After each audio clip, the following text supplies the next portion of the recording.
सूर्योपासना के महापर्व छठ की शुरुआत हो गई है। इस पर्व का विशेष महत्व है। दूर दराज के इलाके के अलावा जो विदेश में लोग रहते हैं वो अपने घरों में पहुंचते हैं, क्योंकि इस पर्व में परिवार के सभी लोग एकजुट होकर न केवल पर्व करते हैं, बल्कि जो लोगों के बीच ये धारणा रहती है कि हम सभी आपस में मिले जुलें, तो कहीं ना कहीं यह सामाजिक संदेश भी देता है, क्योंकि प्रकृति और संस्कृति से जुड़ा हुआ ये पर्व है। इस पर्व की क्या मान्यता है, क्या खासियत है, इसके संबंध में हम बात करने के लिए पहुंचे हैं। हमारे साथ हैं छठ व्रती। बारी बारी से हम जानेंगे कि आखिर ये जो 4 दिवसीय अनुष्ठान है, इसकी शुरुआत कब से होती है और किस तरह इसकी जो है पूजा अर्चना की जाती है। कैसे इसकी शुरुआत कब होती है छठ की? इसकी शुरुआत तो सबसे पहले कार्तिक महीने में जो होती है छठ का, जो बिहार का सबसे महापर्व है। और कहते हैं ये इसमें आस्था और विश्वास इतना होता है कि इस 4 दिन के अनुष्ठान में ये पर्व कैसे होता है और कितना कठिन पर्व होता है, लेकिन लोगों को बिल्कुल भी पता नहीं चलता है कि हमने इतना कठिन व्रत करके ही किया है। तो आज जैसे जिस तरीके से आज हम लोगों का नहाय खाया था, आज कद्दू भात होता है। कद्दू भात करके हम लोग सब उसको कुल देवता को और देवता को चढ़ा के फिर हम लोग उसको ग्रहण करते हैं। और आज नहाय खाए होगा और कल जो है, कल से खरना, कल से हम लोग का उपवास शुरू हो जाएगा और रात को खरना का ये होता है। अच्छा, खरना का क्या कुछ विशेष महत्व है? बंद कमरे में ही उसे क्यों किया जाता है, क्या है इसकी धारणा? इसमें ये धारणा है कि जैसे बंद कमरे में इसलिए किया जाता है कि बाहर का कोई भी शोरगुल आवाज़ कान तक, छठ व्रतियों के कान तक नहीं आना चाहिए, जिसे लोग इसे अच्छा नहीं मानते हैं। और कहते हैं कि जब खरना किया जाता है, पूजा जाता है या किया जाता है, तो उस टाइम में बिल्कुल शांतिपूर्वक, बहुत ही शांत दिमाग से भगवान को याद करके और उस खरने का पूजन किया जाता है, इसलिए शोरगुल से दूर रखा जाता है। अच्छा, इसका जो प्रसाद बनाया जाता है किस पर बनाया जाता है, क्या कुछ उसमें विशेष होता है प्रसाद? हाँ, इसका प्रसाद आपको गेहूं का ठेकुआ बनता है, जिसमें कि बहुत ही नियम से नहाय खाए के दिन आपको गेहूं को धोकर, सुखाकर, उसको श्रद्धापूर्वक पीसकर और उसके बाद उसको शुद्ध घी और गुड़ में ही ठेकुआ को बनाया जाता है, जो सूप पे चढ़ता है और भगवान भास्कर को उसी से अर्घ्य पड़ता है। उसी से पता। अच्छा, मिट्टी के चूल्हे की क्या इसमें खासियत है, इसका इस्तेमाल क्यों होता है? देखिए, सबसे बड़ी बात है, प्रकृति से जुड़ा हुआ पर्व है। तो प्रकृति से जुड़ा हुआ पर्व में जैसे मिट्टी का चूल्हा, तो हमारी धरती मैया को भी हम साथ में लेके चलना है। तो धरती माता से मिट्टी लेके हम उस मिट्टी का चूल्हा बनाते हैं, जो कि इतना शुद्ध होता है। सभी जानते हैं मिट्टी बहुत शुद्ध है। जब हम सूर्य भगवान का पूजा कर रहे हैं तो मिट्टी से जुड़े हुए चीज़ में ही बनाए तो वो बहुत ही शुभ माना जाता है। अच्छा, शुद्धता का कितना महत्व होता है, कितना ख्याल रखा जाता है? बहुत बहुत ज़्यादा शुद्धता का इतना महत्व है कि लोग मतलब कुछ भी करने से इतना डरते हैं कि मतलब एक काम को करने के लिए 10 बार हाथ धोना पड़ता है, पैर धोना पड़ता है, स्नान करना पड़ता है। मतलब जितना भी नियम हो वो सारे नियम को देखते हुए उसके बाद ये पर्व कर किया जाता है। क्योंकि इस पर्व में ये महानता है कि अगर आपसे थोड़ी भी चूक हो जाती है तो उसको दंडवत प्रणाम करके माफ़ी मांगा जाता है। क्योंकि वो कहा जाता है कि हमारे जो पूर्वज थे, जो करते आ रहे हैं, सबको ही कहना है कि छठ माँ में इतना शक्ति है कि अगर थोड़ी सी भी चूक हो जाए तो वो तुरंत दिख जाता है। इसलिए लोग डरते हैं। इसको बहुत ही मतलब श्रद्धापूर्वक और बहुत ही इसको मतलब सफाई से पूर्वक किया जाता है। परिवार के लोगों का कितना सहयोग मिलता है? आस पड़ोस के लोग भी इसमें जुटते हैं, कितना सहयोग करते हैं? परिवार के लोग तो मतलब समझिए कि 4 दिन का जो अनुष्ठान होता है उसमें परिवार के लोग दूसरा कोई काम में ध्यान नहीं है। बस सिर्फ एक ही चीज़ रहता है कि हमारा छठ व्रत अच्छे से हो जाए, सब कोई मिलजुल के करे और सभी लोग इन्वॉल्व होते हैं इसमें। ये पर्व भी ऐसा होता है कि इसमें जो बाहर भी रहते हैं, बच्चे बाहर पढ़ते हैं, रहते हैं, वो भी घर आते हैं। वो जैसे भी हो उनको घर पहुंचना है। और क्योंकि ये छठ, दिवाली, और कहते हैं कि दिवाली का भी उतना मान्यता नहीं होता जितना लोगों को छठ का इंतज़ार रहता है। जैसे आपने कहा कि जो दूर दराज में बच्चे रहते हैं वो भी इसमें आते हैं, तो कहीं ना कहीं ये कहें कि ये पर्व जो है परिवार को भी जोड़ता है, समाज को भी जोड़ने वाला है। कितने दिन से आप ये पर्व कर रही हैं और क्या इसकी कुछ मान्यता है? मेरा तो अभी 6 साल हुआ है, ये छठा साल है मेरा पर्व करते हुए।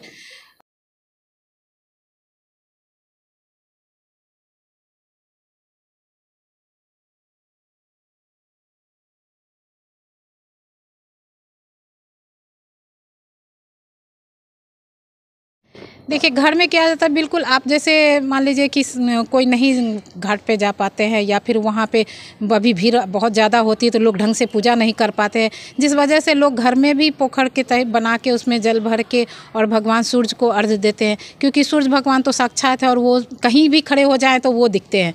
तो उस हिसाब से हम लोग कहीं भी खड़े होकर अगर हाथ जोड़ के श्रद्धापूर्वक कुछ भी मांगिए तो वो सूर्य भगवान अवश्य पूरा करते हैं।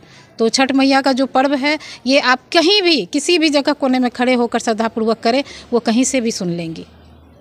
तो ये हमारे साथी व्रती जिनका कहना है कि अगर आपके मन में श्रद्धा है, विश्वास है, आस्था है तो भगवान भास्कर न केवल आपकी मन्नत सुनेगी बल्कि साथ ही साथ ये कहें कि ये जो पर्व है कहीं न कहीं लोगों के बीच एक तरह से सामाजिक समरसता भी कायम करता है। और मुख्य रूप से अगर हम बात करें तो यह बिहार में काफ़ी हर्षोल्लास के साथ मनाया जाता है। शुद्धता का एक एक पग पर ख्याल रखा जाता है। इसमें परिवार के लोगों के अलावा जो आस पड़ोस के रहने वाले लोग हैं वो भी इसमें सहयोग करते हैं। और सबसे बड़ी बात इस पर्व की यह है कि एकमात्र ये पर्व है जिसमें बिना किसी पंडित के ये पूजा संपन्न होती है।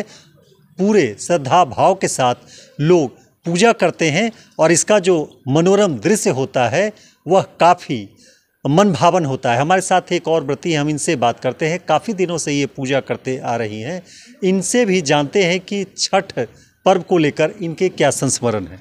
कितने दिन से आप कर रही है? मैं 25 साल से कर रही हूँ और इसमें आस्था का कहूँ ये तो बहुत जो भी मांगी उनसे मिलेगा। सूर्य तो को सभी देवता का तो अप्रत्यक्ष है, लेकिन सूर्य देवता जो प्रत्यक्ष माना जाता है, सनातन धर्म में सब इसको मानते हैं। अब तो देश क्या विदेश में भी इसकी पूजा होती है। हम लोग तो इसको बहुत सारा जो भी मांगे जो भी है, अभी हर एक आदमी चाहे वो बंगाली हो, बिहारी हो, मुस्लिम, यहाँ तक कि मुस्लिम समुदाय के भी लोग अब छठ करना शुरू कर दिए हैं। और जो इतनी भीड़ हो गई है कि अब कुछ लोग शांतिपूर्वक करने के लिए घर में ही कर लेते हैं पूजा पाठ। और बहुत ही मतलब जो मांगे वो मिलेगा, इससे बड़ा और कुछ नहीं है। और प्रत्यक्ष देवता है, हम लोग इनको बार बार नमन करते हैं। अभी तक जो भी मांगी हूँ जैसे कि हूँ, अब तो मेरा एज भी होने हो गया है, फिर भी अभी तक जो भी मांगी मिला। इसमें मानिए जैसा कि आपने कहा कि आपने जो भी याचना की या जो भी मांगा वो पूरा हुआ, तो क्या कुछ आपने ये मांगा था जो पूरा हो गया उसके बाद आपकी और इस पर जो है काफ़ी श्रद्धा हुई? जब से मैं सूरज की, पहले तो सबके जैसे हम लोग के वो बताई कि उनकी सास, मैं उसकी मौसी सास हूँ, हमारी वो बड़ी बहन थी वो की 30-35 साल अभी बीमार है तो बहू को दी है, अभी मैं भी कर रही हूँ। तो जैसे एक औरत को चाहिए सुहाग, बेटा, बहू, पोता पोती, घर संसार, सब चीज़ सुख में होता है। उसकी अच्छी परवरिश के लिए बच्चे अच्छे संस्कार सीखें, इसलिए हम लोग और हर चीज़ जो भी ये मांगते हैं, जो भी अच्छा मंगल हो, सबका मंगल हो, देश का मंगल हो। जो अगल बगल नहीं कर सकता है उसको जितनी स्थिति होती है हम लोग कुछ दान करते हैं। ऐसा नहीं है कि हम छठ कर रहे हैं दूसरे को नहीं, जितना हेल्प कर सके, जिसको भी हेल्प करे वो कम ही होगा। और कुछ कमी है तो हम लोग भी ले सकते हैं, ऐसा ही हम लोग की रहता है मन में कि लेकिन छठ के पूजा में ना नहीं होता है। जो भी आएगा करने के लिए, जो नहीं कर सकते हैं वो लोग भी सूप दे के जाते हैं कि आप मेरा सूप कर दीजिए, तो हम लोग उनका भी सूप करते हैं लेके और उनको प्रसाद देते हैं। अच्छा, इस पर्व में सूप और दौरा का क्या महत्व है? बांस के ही सूप और दौरा का क्यों व्यवहार किया जाए? बांस का सूप इसलिए हम लोग करते हैं कि बोलता है बांस एक ऐसा चीज़ है जो वंश को बढ़ाता है हिंदू शास्त्र में, और इसलिए ही हम लोग बांस का हर चीज़ यूज़ करते हैं। जब हम लोग ठेकुआ बनाते हैं पहला अलग या खरना के दिन, तो उसमें हम लोग बांस का नहीं यूज़ करते हैं, क्योंकि उससे वंश का शाही होता है। जब बच्चे का कुछ मतलब नाभि कुछ होता है तो हम लोग बांस के ही नीचे रखते हैं ताकि वंश बढ़े, इसीलिए इसमें शुभ माना जाता है। और बांस हर चीज़ में काम आता है लास्ट में, इसीलिए वंश बढ़ने का ही मेन उद्देश्य रहता है और शुभ होता है। क्योंकि देखिए जब हम लोग गुजरते हैं तो उस समय भी वही आदमी जो ये बनाता है वही आदमी हम लोग को लास्ट में काम आता है।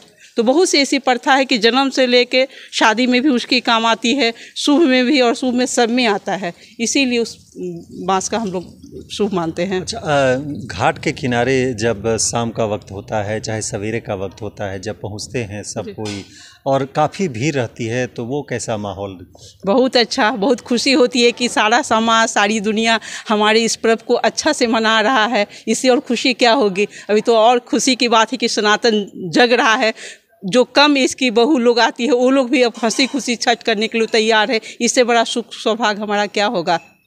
अच्छा, ये भगवान भास्कर को जो ये अर्घ्य अर्पित किया जाता है जिसमें दूध डाला जाता है, कच्चा दूध, तो इसकी क्या है मान्यता? इसलिए कि गाय का ही दूध डाला जाता है, क्योंकि गाय और माय हम लोग एक मानते हैं, तो शुद्ध होता है। गाय एक अमृत भी है जिसका कभी वो अशुद्ध नहीं होता है गाय का दूध, इसलिए हम लोग उसमें अर्घ देते हैं और गाय का ही दूध हम लोग उसमें अर्घ में देते हैं।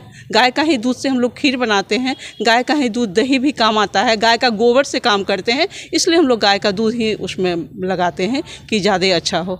अच्छा, फल के रूप में किन किन चीज़ों का इसमें लोग जो है ये इस्तेमाल करते हैं? तो फल में तो जो ऋतु फल अभी है वो तो देते ही हैं। इसमें एक और बात है, जो छठ बरती हैं, जो पुराने हैं, अभी तो नए के नहीं कहूँगा, बहुत सा ऐसा फल है जो हम लोग दीपावली के पहले इस फल को हम लोग मुंह में नहीं लगाते, चढ़ाते भी नहीं हैं। जैसे ईख हो गया, डाभा नींबू हो गया, नारियल हुआ, ये सब चीज़ जो है ऋतु फल है, ये हम लोग पहले यूज नहीं करते हैं। भगवान को चढ़ाने के बाद मुँह में नहीं, जब तक इनको अर्घ नहीं देंगे तब तक हम लोग उसको नहीं जूठा करते हैं। दीपावली के पहले से ही प्रकाश घर में आया और छठ का हम लोग आगमन मान लेते हैं। उसके बाद तैयारी उसी समय से होता है, छठ के पहले से ही, दीपावली से।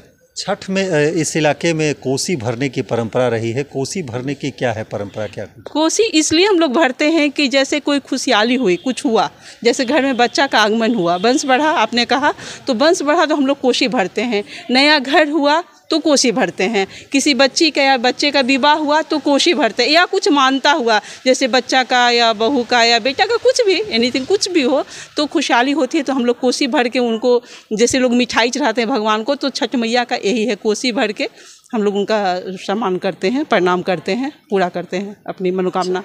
छठ में ये भी देखने में आता है कि कुछ छठव्रतियाँ दंडवत करके जाती हैं, तो उस दंडवत का कितना महत्व? छठ का दंडवत करना तो छठ का अगर कहिया तो पहला नियम है, जो जिसको कभी कोई चीज़ मतलब बहुत हर जगह हर भगवान से हार गया हो और उसको पूरा नहीं हो रहा हो, जैसे कि बच्चा तो अपने बस की बात नहीं है, भले आजकल जो भी वैज्ञानिक हो, लेकिन वही इस चीज़ को मानते हैं कि हम दंड दे के जाएंगे और घर से जितना भी होगा तो वो लोग सह के उपवास करके दंड काटते हुए जाते हैं कि उनको मनचाही मुराद पूरा होता है उसमें, इसलिए वो लोग दंड देते हैं। ये थे हमारे साथ छठव्रती जिनका कहना है कि अगर आप सच्चे मन से भगवान भास्कर की पूजा करते हैं तो आपकी सभी मुराद पूरी होगी। साथ ही इसमें शुद्धता का विशेष रूप से ख्याल रखा जाता है और इस पर्व को लेकर के जहां चारों तरफ जो छठ के गीत सुनाई पड़ रहे हैं, वही माहौल काफ़ी खुशहाल नज़र आ रहा है। गुलाबी ठंड के बीच लोग छठ पर्व मनाने के लिए एकजुट लगातार हो रहे हैं। कई लोग घर पहुंच चुके हैं, जबकि अभी भी कई लोग बस और ट्रेन के मार्फत घर पहुंचने का इंतज़ार कर रहे हैं। वो उस पल का इंतज़ार कर रहे हैं, उस घड़ी का इंतज़ार कर रहे हैं कि कब भगवान भास्कर को वो अर्घ्य अर्पित करेंगे। और ये छठ जो मनाया जाता है, इसमें सभी एक साथ मिलजुल करके भगवान भास्कर से खुशहाली, समृद्धि और सुख की कामना करते हैं। अपने सहयोगी मनोज के साथ मलय झा, मिथिला खबर, पूर्णिया। नमस्ते। पैनोरमा ग्रुप, पैनोरमा परिवार की तरफ से आप सभी को दिवाली एवं छठ की बहुत बहुत शुभकामनाएं देता हूं मैं। साथ ही एक अपील भी करता हूं कि पॉल्यूशन काफ़ी तेज़ी से फैल रहा है, हम लोग इसको बचाव के लिए हम लोग कोशिश करें। कोशिश ये करना कि क्रैकर्स का कम से कम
रिलैक्स फिजियोथेरापी एक्सरसाइज एवं बिजली चिकित्सा केंद्र, doctor Kshitij Ranjan physiotherapist, doctor Vibha Jha के opposite Purnia. Unity world school Hajipur Vaishali. Ghanshyam Thakur MLC। Durga Puja, Deepawali एवं छठ पर्व के शुभ अवसर पर समस्त पूर्णिया वासियों को विजय खेमका की ओर से बहुत बहुत शुभकामनाएं।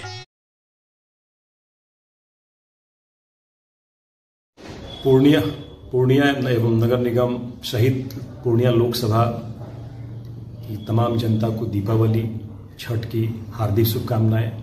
लोक आस्था का महापर्व छठ को हम लोग शांति और सौहार्दपूर्वक मनाएंगे। उससे पूर्व दीपावली जो हमें। नमस्कार, हम अहाँ सबके Ravi Sudha Chaudhary, Bollywood actor and producer.